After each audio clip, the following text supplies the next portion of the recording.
Hi there! Thank you for checking out my channel. Thank you for clicking on this video. If this is the first video that you're watching from my channel, I make educational and motivational content. Today, pag-uusapan po natin ang mga tricky topics sa English language. At ito po ay patungkol sa modal verbs, wherein this is a kind of auxiliary verb. Kapag sinabi pong auxiliary verb, ito po ay ang mga pandiwang tumutulong sa pagbuo ng tenses, moods, and voices of other verbs. They facilitate the main verb either for suggesting, potential, expectation, permission, ability, possibility, and obligation. So if you don't want to miss anything from my uploads, don't forget to subscribe and hit that bell icon. Without further ado, let's start. I'll switch over to my presentation. I'll see you in a bit.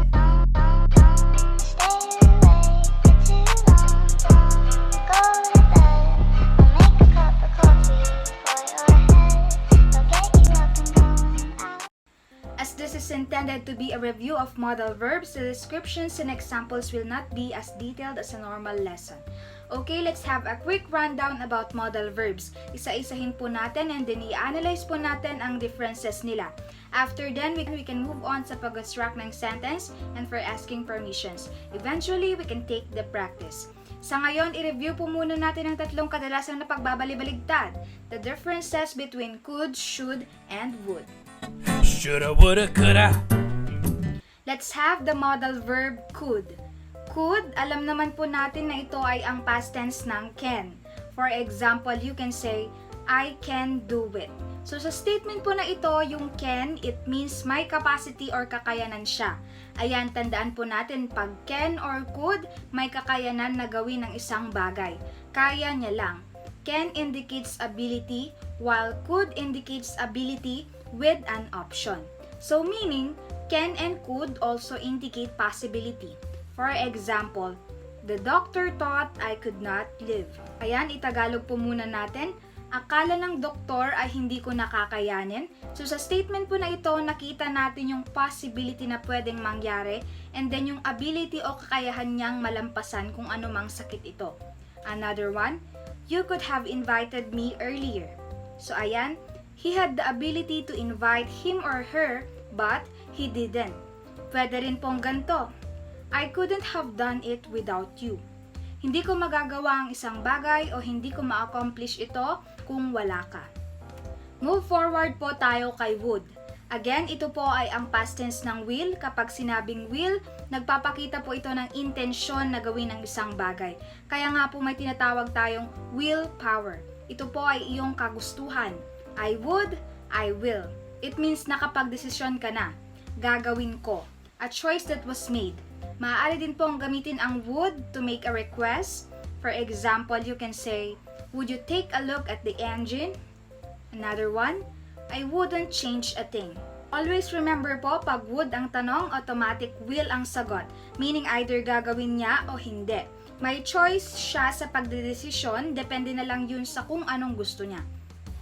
Another example po, I would have gone to the birthday party but my son got sick. Pinapakita po dito na gusto niya talagang pumunta, ngunit may pumigil po because his or her son got sick. Ayan, let's move forward po sa should.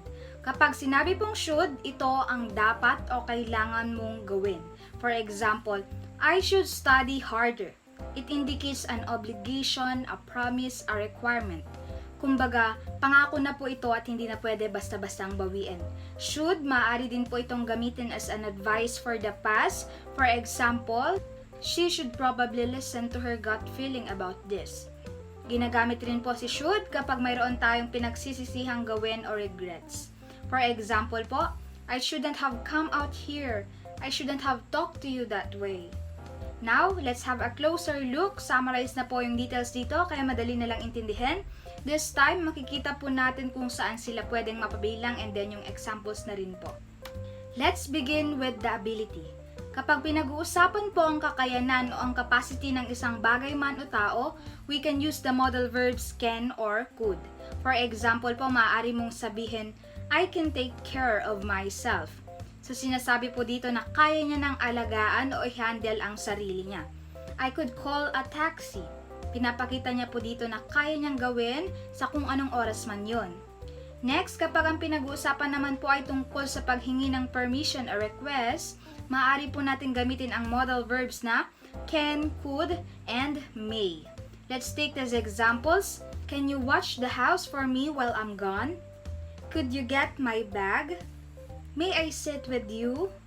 Ayan, sa tatlong sentences po na ito, makikita natin na humihingi sila ng permission or request gamit ang modal verbs na can, could, or may. Ngayon, kapag naman po gusto nating magbigay ng advice, ang gagamitin po natin na modal verb ay ang should. It also indicates obligation and probability. For example, you should get some rest. Ayan, siguro makikita naman natin yung concern dito. You should come home early. You should not smoke at all. Ought to and had better sometimes replaces should. Halimbawa po, you ought to come home early. We had better live. Obligation, must, and have to. Kapag binanggit po ang dalawang ito, tinutukoy po nito ang strong obligation na dapat mong gawin. Must indicates necessity. For example, we must have breakfast first. I must live now. Have to has the similar meaning to must but implies less urgency. For example, you have to take off your shoes. I have to leave now. And lastly, the modal verbs of possibility, might, may, could, can. Dito naman po, it indicates na may posibilidad na mangyari ang isang bagay o pangyayari sa isang sitwasyon. And para po mabilis maintindihan, let's take these examples. It looks nice, but it might be very expensive. CJ may be coming to see us tomorrow. May and might both indicate possibility, but might can suggest that there is less possibility than may. Ayan, to wrap up, tandaan po natin ang mga ito. Ability, can, could. Permission, can, could, may. Advice, should. Obligation, must, and have to. Possibility, might, may, could, can. This time, we have here modal verbs asking permissions. So, sa pag-ask po ng request or permission, ginagamit rin po natin ng mga modal verbs sa statements natin. Either formal, informal, and the polite way. Let's take these examples quickly. Informal, can. Again, tandaan, it indicates ability. Can I borrow your pen for a minute? Can I speak to the manager? Formal, may I ask a question please? May we go home now? Polite. Again, could indicates ability with an option. Could I have a glass of water? Would you mind if I ask you something? Now, let's have the English exercise. Complete this sentence. Number 1. The temperature blank rise this month. They blank go too far by now. It blank rain later. Ayan, may tatlong choices po tayo dito, A, B, and C. I'll give you time to analyze these sentences. Kindly hit pause now. Okay, the correct answer is letter C. The temperature can rise this month. They can't go too far by now. It could rain later. Sa mga nakakuha po ng correct answer, very good.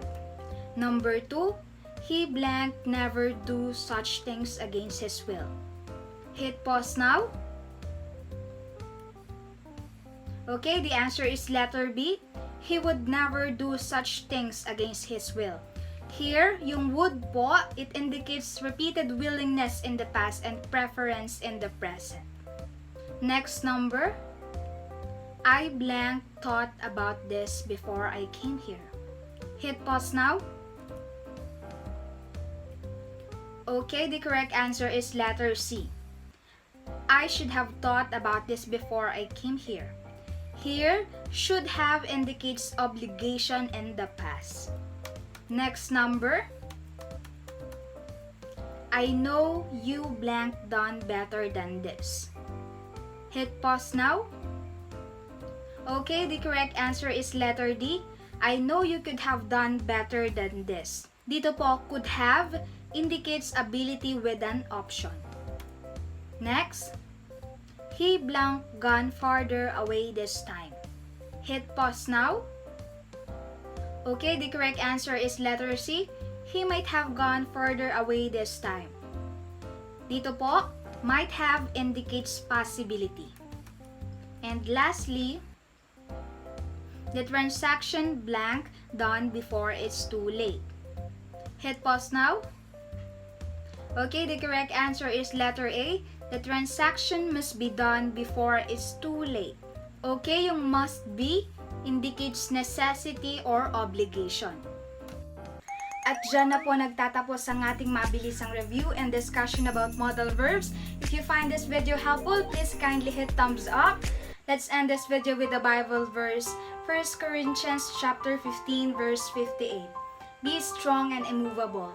Always work enthusiastically for the Lord, for you know that nothing you do for the Lord is ever useless. You have dreams, protect them. Never ever entertain the thought of giving up. We're fighters and we will continue fighting for our dreams. Believe in yourself, always pray for God's mercy. Thanks for watching. Have a good day. See you on my next upload. Bye-bye.